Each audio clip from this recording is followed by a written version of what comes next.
Number 1. Students often want to get better grades in their classes. Explain what students should do in order to improve their performance in a class. Number 2. Some people do not enjoy shopping and shop only when they have a specific purchase to make. Others like to go shopping for pleasure, whether or not they have something to buy. Which do you prefer, and why?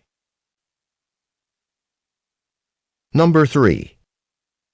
City University is planning to change its graduation ceremony.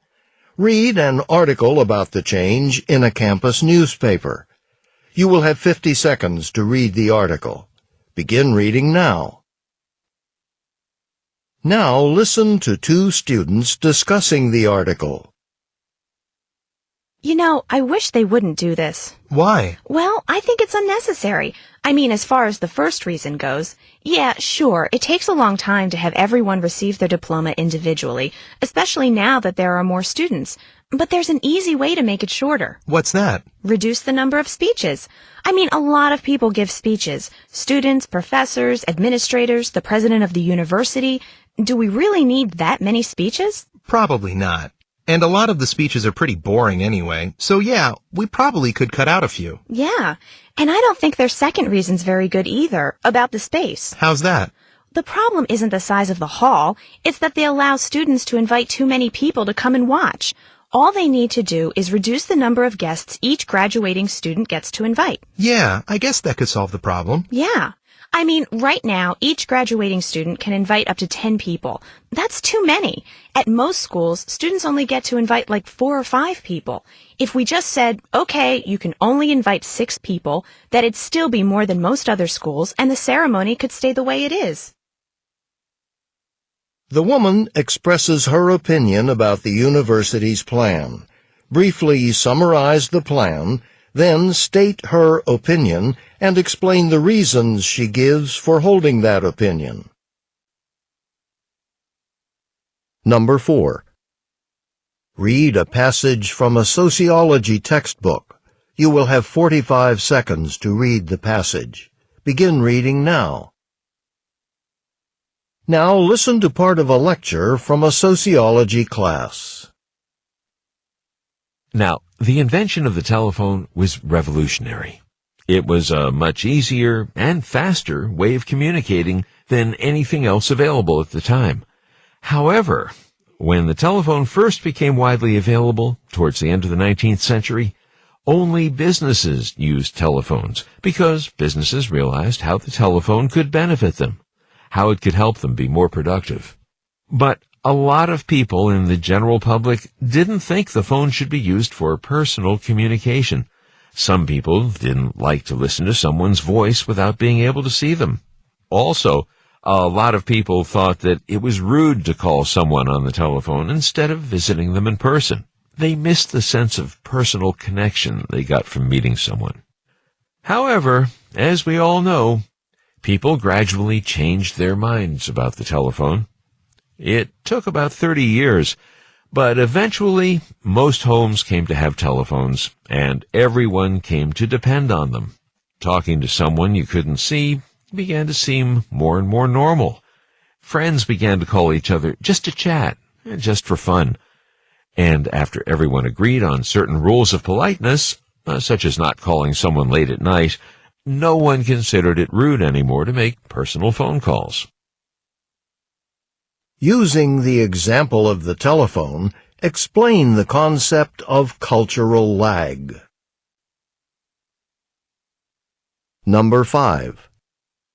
Listen to a conversation between two students. Hey, Frank, how's it going? Well, I just found out my roommate Jim is moving out of our off-campus apartment into a bigger place with a whole bunch of friends next semester. Oh, really? Yeah. Does this mean you'll be living by yourself next semester? Yeah, but that's okay, because I really wanted to live alone next semester anyway. I have to concentrate on my senior project for the history department. I have a lot to write, and I don't want any distractions. The only major problem, though, is how I'll be getting to campus. Oh, yeah? See, the apartment's a little far from campus. And Jim has a car, and he gives me rides to and from campus every day. But I can't afford a car now. So, have you thought about taking public transportation? The bus to campus? Yeah, I have. The thing is that there's no bus going directly to the campus from that part of town. I'd have to change buses a couple of times on the way. I see. And that could take a lot of time. Right. Well, maybe you should move back into a dormitory on campus. Request a single room. There's lots of them. Yeah, I thought about that. You know, I could live alone and get my work done, but I don't know. I would miss my apartment. I know, but you've got to make some choice. Briefly summarize the problem the speakers are discussing. Then state which of the two solutions from the conversation you would recommend. Explain the reasons for your recommendation. Number 6. Listen to part of a lecture in a geology class. Rocks near the Earth's surface are directly exposed to elements in the environment, such as air and water, and also to conditions such as temperature change, as well as to living organisms. And this exposure to the environment can actually cause even huge rocks to break into smaller pieces. This process is called weathering. Let's talk about a couple of ways weathering occurs. First of all, rocks are often exposed to water.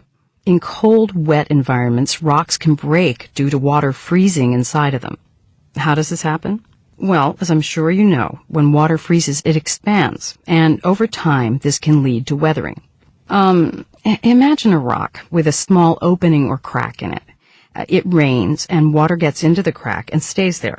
Then, at night, the temperature drops, and the water inside the crack freezes. This growing, expanding ice pushes outward on either side of the crack, causing it to get slightly bigger.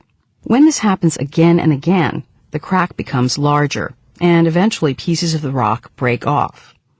Okay, weathering can also be caused by plants, by plant growth. If a plant seed gets blown into the crack of a rock, it may take root, and its roots will grow down into the rock. The plant's roots can cause the rock to break down, fracture. You may have seen this with large trees growing on top of a rock. A great example of this. Usually there's enough dirt in the crack of a rock or on top of a rock to allow a tree to start growing there. As the tree grows over the years, the tree's roots extend downward into the cracks and crevices of the rock in search of water and nutrients. Over time, the roots get bigger and grow deeper, widening and enlarging the cracks, causing the rock to break apart.